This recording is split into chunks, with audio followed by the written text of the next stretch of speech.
भैया हम छोटू साहनी आप सबके गोड़ छुके गोड़ लागतनी।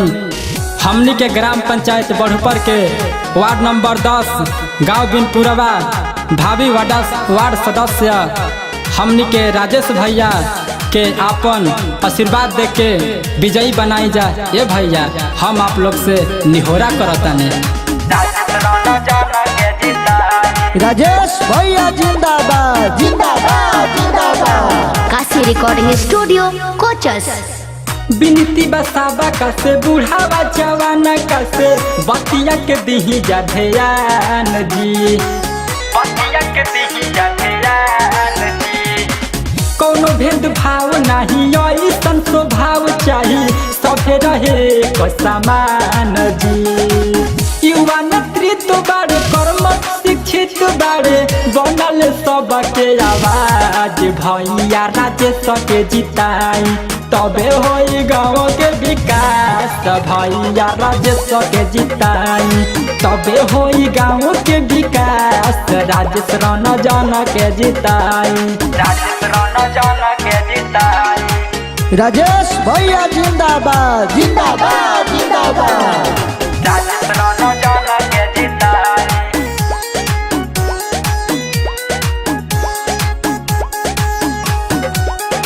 Music by Dablu Yadav.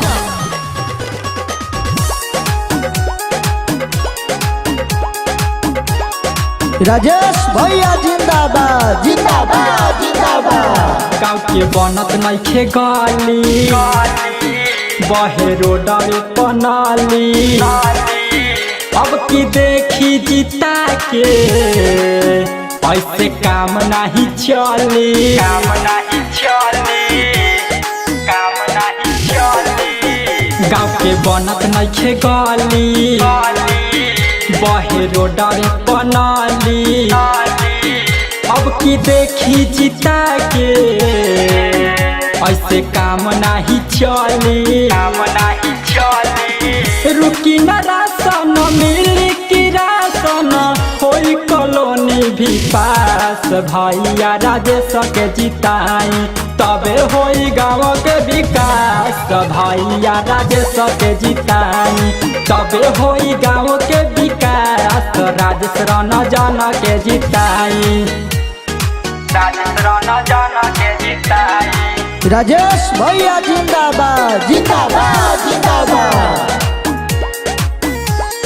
राजेश रंजन के जिताई। Music by Aman rock.